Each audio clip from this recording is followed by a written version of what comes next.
నేను ఆలోచిస్తా ఉన్నాను, ఒక క్షణం ఏం మాట్లాడాలి ఈరోజు అని. ఒక నిమిషం, ఏం మాట్లాడాలి ఈరోజు అని అనుకుంటా ఉన్నాను. నా జీవితంలో ఎప్పటిదాకా విజయం తెలియదు నాకు.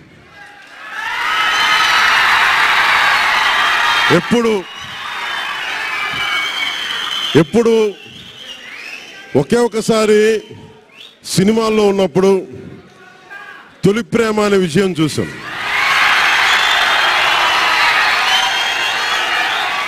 ఆ తర్వాత నాకెవ్వరు నేను విజయం సాధించానని కానీ డబ్బులు వచ్చినాయని కానీ ఏ ఒక్క సినిమా విజయం చెప్పలే నాకు. నా జీవితం అంతా ఎప్పుడు కూడా దెబ్బలు తింటానో, మాటలు పడతానో, తిట్టించుకుంటానో.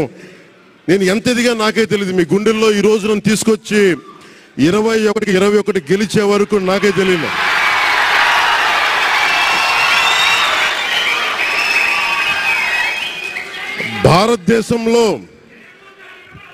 భారతదేశంలో 100కి 100% కొట్టామంటే జనసేన.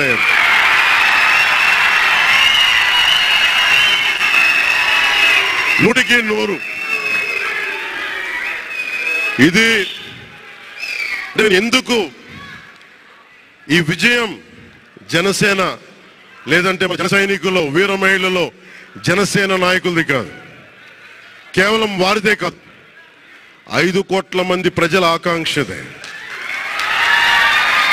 మార్పు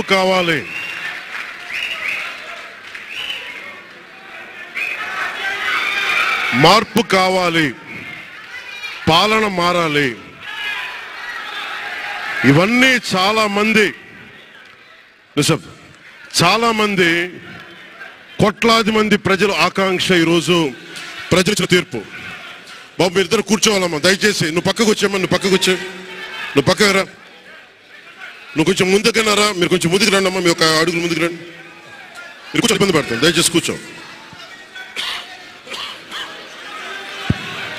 దయచేసి కూర్చోవాలయ్యా, మీరు కూర్చోవాలి. మీరు మొత్తం సభ ఆపేస్తున్నారు. మీరు సాగర్ పక్కర. ఇది మనందరికీ చాలా జాగ్రత్తగా ఉండాల్సిన సమయం. ఇది కక్ష సాధింపుల సమయం కాదు. ఇది ఆంధ్రప్రదేశ్ భవిష్యత్తుకి బలమైన పునాది వేసే సమయం. అది అన్నం పెట్టే రైతుకి అండగా ఉండే సమయం. ఇది రక్షణ లేని ఆడబిడ్డలకి రక్షణ కల్పించే సమయం. ఇది ఆడబిడ్డల్ని, మహిళల్ని వారి కాళ్ళ మీద వాళ్ళు నిలబడగలిగేలా చేసే సమయం. ఇది నేను ఈరోజు ప్రభుత్వ ఉద్యోగులు కూడా మాటిస్తున్నాను. కంట్రిబ్యూటరీ పెన్షన్ స్కీమ్ నేను చెప్పాను, నేను బాధ్యత తీసుకున్నాను. నేను మర్చిపోలా. ఏరు దాటాక తెప్ప తగిలేసే రకం కాదు నేను. కాంట్రిబ్యూటరీ పెన్షన్ స్కీమ్ దానికి సరి సమానంగా అది కానీ మీకు న్యాయం వచ్చేలాగా సంవత్సరంలోపు తీసుకొస్తాను అని మాట ఇచ్చాం. తీసుకొచ్చి తీరుతాం. ఆ మాట మీకు ఇస్తున్నాం. మెగా డిఎస్సి నోటిఫికేషన్ విడుదల చేయించే బాధ్యత మనం తీసుకుందాం. యువత విలవిల్లాడిపోతా ఉన్నారు, యువత నలిగిపోతా ఉన్నారు. మీ చదువులకి తగ్గ ఉద్యోగాలు కానీ, మీ స్కిల్స్ని పెంపొందించి మీకు ఉద్యోగాలు కానీ, నేను మీకు చెప్తున్నా, నాకు చాలా పెద్ద బాధ్యత ఇచ్చారు ప్రజలు. ఈ రోజున మామూలు బాధ్యత ఇవ్వాల. గెలిచింది, పోటీ చేసింది 21, 2 పార్లమెంట్లు గెలిచింది 100కి 100%. కానీ బాధ్యత ఎంత ఉందంటే 175 సీట్లు మనమే గెలిస్తే ఎంత బాధ్యత ఉందో అంత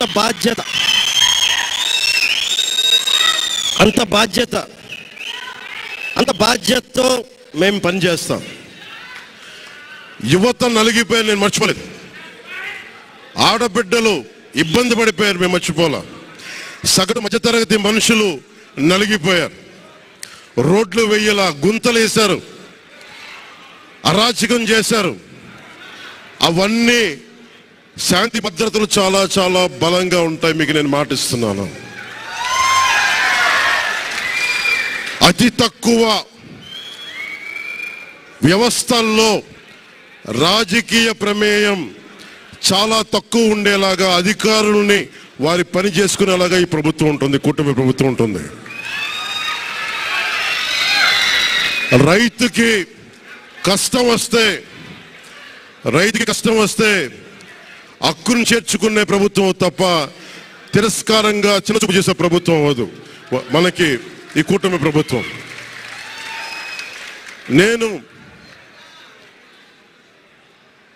నాకు రాజకీయాలు డబ్బు అవసరం లేదు. నేను మీకు మళ్ళీ చెప్తున్నాను, మీకు నేను డబ్బుల కోసం, పేరు కోసం రాజకీయాల్లోకి రాలేదు. మీలా నలిగిపోతారు చూస్తారా ప్రతి ఒక్కళ్ళు.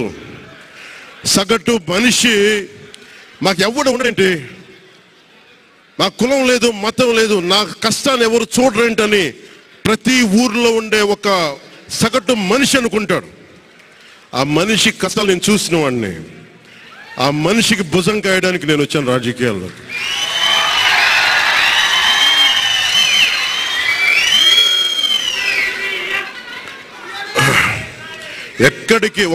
ఎక్కడికి ఓడిపోయాను 2019లో ఓడిపోతే నా మానసిక స్థితి ఎలా ఉందో ఆ రోజున, ఈరోజు గెలిచినప్పుడు కూడా నా మానసిక స్థితి అలాగే ఉంది. అంతే ధైర్యంతో ఉన్నా. గెలుపు నాకు బాధ్యత ఇచ్చింది కానీ అహంకారం ఇవ్వలేదు, రాదు. ఇంకా భయం వేసింది. అందరూ నాకు శుభాకాంక్షలు తెలియజేస్తా ఉంటే నాకు భయం వేసింది. ఎందుకంటే ఇల్లు అలకగానే పండగ కాదు ఇది. ఇల్లు అలకగానే పండగ కాదు, చాలా చాలా బాధ్యత కూడుకున్నది. భీమవరం, గాజువాక 2 చోట్ల ఓడిపోయినప్పుడు ఈ రోజున ఇంతమంది ఉన్నారు. ఆ రోజున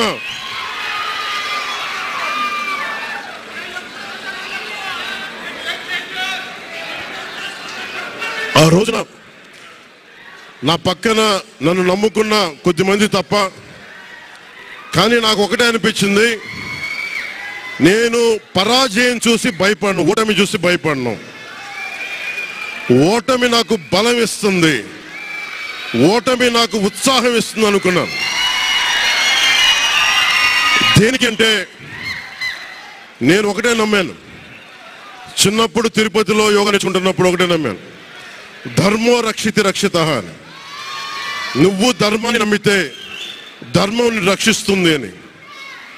ఎప్పుడో ఒక 30 సంవత్సరాలు ఇంకా ముందే 18-19 ఏళ్ళప్పుడు చదివితే, ఈ రోజున ధర్మం కోసం నిలబడ్డాం. ధర్మం కోసం నిలబడితే ధర్మం ఈరోజు మనంటే నిలబడింది. అందుకని మనస్ఫూర్తిగా ఏ శక్తి అయితే కనిపించని ఆ పరాశక్తి, కనిపించని ఆ దేవుళ్ళందరికీ కూడా దయచేసి అరవద్దు, కనిపించని దేవుళ్ళందరికీ కూడా ఈరోజు నేను కృతజ్ఞతలు తెలియజేసుకుంటా ఉన్నాను. మనస్ఫూర్తిగా మీ అందరికీ, పిఠాపురం ప్రజలందరికీ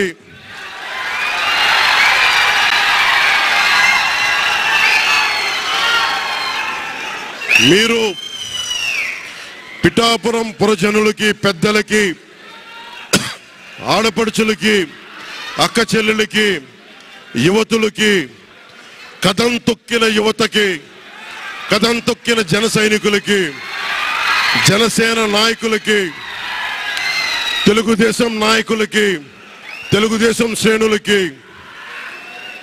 తెలుగుదేశం నాయకులు వర్మ గారికి,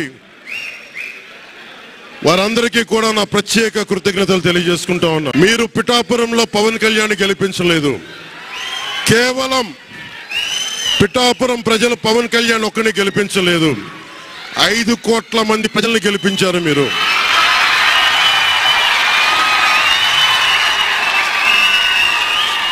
నాకు బలం ఇచ్చారు. ఈరోజు మీరు గుండెల్లో పెట్టుకొని ఓడిపోతేనే ఇంత బలంగా నిలబడినవాడిని, ఇంత బలంగా నిలబడ్డవాడిని.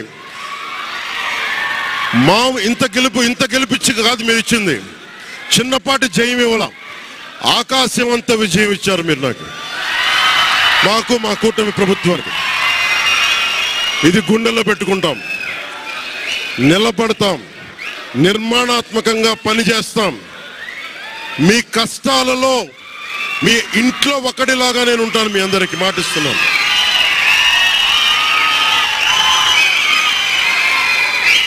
మీ ఇంట్లో ఒక్కడిగా.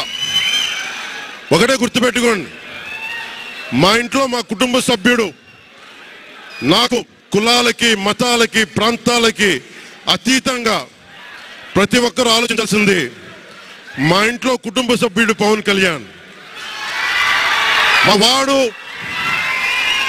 మా వాడు అసెంబ్లీలో అడుగు పెడుతున్నాడు, మా కష్టాల కోసం మాట్లాడతాడు, మా కష్టాల కోసం నిలబడతాడు అని చేసి చూపిస్తాను. ప్రభుత్వం ఎలా ఉండాలి, అధికార యంత్రాంగం ఎలా ఉండాలి, రాబోయే రోజుల్లో మీకు అందరికీ చేసి చూపిస్తాం. మళ్ళీ ఒక 10 నిమిషాల తర్వాత మళ్ళీ వచ్చి మాట్లాడతాను. చంద్రబాబు గారు వచ్చారు, వారిని కలిసి మళ్ళీ వచ్చి మేము ఇద్దరం మాట్లాడతాం.